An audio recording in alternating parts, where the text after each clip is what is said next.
Most people believe power is loud. They imagine it as dominance, force, or the ability to overwhelm others. That belief is convenient, and it's wrong. Real power is quiet, shows up in moments when nothing is said, nothing is posted, and nothing is proven. If you've ever watched someone lose credibility in a single conversation, destroy a negotiation with one sentence, or turn respect into embarrassment with one emotional reaction, you've already seen how power actually disappears. Not through weakness, through exposure. Because the moment your internal state becomes visible, it becomes negotiable. And once it's negotiable, it can be exploited. This video is not about suppressing emotion. It's about understanding how emotion functions as a control system in modern life, and how the people who rise above chaos learn to operate outside of it. To understand that, we need to start with a simple question. Why do intelligent people sabotage themselves in ordinary moments? Not during disasters, not during extreme stress, but in everyday conversations, emails, comments, meetings, and relationships. The answer isn't character, it's conditioning. Picture a workplace meeting. Someone challenges your idea publicly, not aggressively, just enough to signal doubt. You feel it immediately, a tightening in the chest, a need to clarify, defend, explain. Most people speak right there. They talk faster. They add details no one asked for. They justify instead of observe.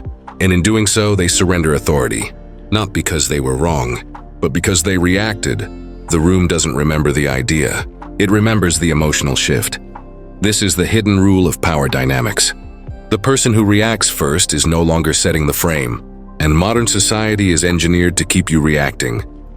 Human biology was designed for short-term threats. A sudden noise, a visible danger, an immediate decision. Your nervous system responds before your reasoning mind even wakes up. That system works perfectly when survival depends on speed, but it fails completely in environments where power is subtle, slow, and psychological.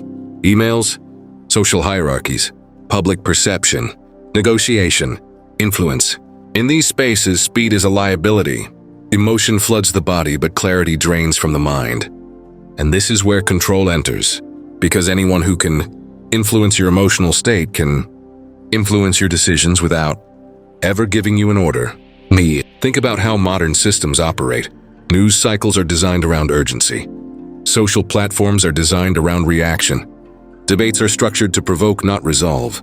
You are constantly invited to feel before you think. Anger keeps you engaged. Outrage keeps you vocal.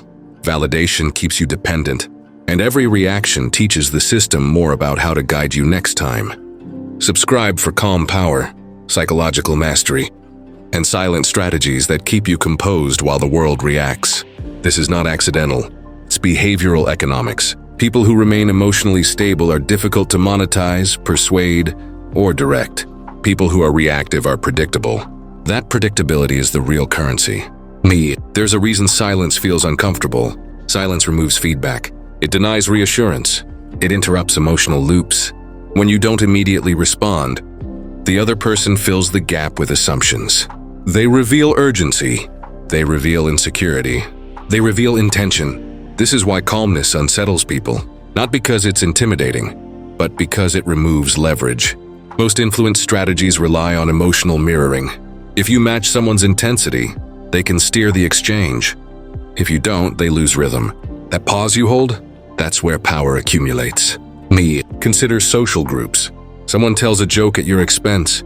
It's subtle but intentional. You have options. You can laugh too hard, signaling insecurity. You can defend yourself, signaling sensitivity. Or you can pause, acknowledge nothing, and continue the conversation. That third option confuses the social hierarchy. Because you didn't accept the frame. You didn't escalate. You didn't retreat. You simply didn't participate. And the person who initiated the moment now has to explain themselves internally. That is emotional asymmetry. Most people believe dominance is about asserting presence. In reality, dominance often comes from restraint. The person who speaks last, the person who doesn't rush to clarify, the person who doesn't chase validation, they create space. And in that space, others adjust. Power doesn't demand attention. It allows attention to drift toward it. This is why emotional exposure is not the same as emotional intelligence. Modern culture celebrates expression. Say everything. Share everything. React honestly. But honesty without discipline is just leakage. Every time you broadcast your emotional state, you give others information. What frustrates you? What excites you? What unsettles you? What motivates you? Information is neutral. But in competitive environments, neutrality doesn't exist. Someone will always use it. Me. This doesn't mean becoming distant or detached from life. It means creating a delay between feeling and action. That delay is where judgment lives. Neuroscience confirms this. When emotion spikes, the brain shifts resources away from planning and evaluation. Language becomes reactive. Memory becomes selective. Risk assessment becomes distorted. You don't become less intelligent. You become less precise. The people who rise are not those who feel less. They are those who wait longer. Look at leadership under pressure. The leader who panics creates panic. The leader who stays measured stabilizes everyone else. Calmness spreads faster than confidence. That's why teams look to the person who doesn't rush. Not because they know more, but because they aren't overwhelmed. Stillness signals capacity. Me. In negotiations, emotion is the first weakness exposed. Desperation leaks through tone. Eagerness leaks through speed. Frustration leaks through defensiveness. The side that appears least invested controls the tempo. This isn't manipulation. It's human psychology. People adjust toward stability. Me. Even in personal relationships, the same principle applies. The person who over-explains seeks reassurance. The person who over-texts seeks control. The person who reacts immediately seeks resolution. The calm individual signals security, and security attracts influence. Me. This brings us to a crucial realization. Emotion itself is not the problem. Unfiltered expression is. Emotion is data. Fear highlights risk. Anger highlights boundaries. Desire highlights direction. But data must be interpreted, not obeyed. When emotion becomes command instead of signal, you lose authorship over your actions. Me. Self-mastery is not emotional suppression. It's emotional translation. You observe what you feel without letting it decide for you. You don't deny the signal. You delay the response. The delay is what separates impulse from intention. Me. This skill is not innate. It's trained. And it's trained during low-stakes moments. Waiting before replying to a message. Pausing before correcting someone. Letting silence stretch slightly longer than comfort demands. These moments build tolerance. They condition your nervous system to stay regulated under stimulus. Me. People often ask how to become unshakable. The answer is simple but not easy. Stop rewarding yourself for expression. Stop equating reaction with authenticity. Start measuring yourself by composure. Me. When someone tries to provoke you and you don't respond, something interesting happens. They escalate. Not because they're confident, but because they're unsettled. Your calm removes their script. And without a script, most people reveal more than they intended. This is not about winning exchanges. It's about maintaining position. Me. Notice who controls conversations. It's rarely the loudest voice. It's the one who decides when something matters and when it doesn't. Indifference is not ignorance. It's selectivity. Me. In a world designed to provoke, selectivity is resistance. You don't need to engage every opinion.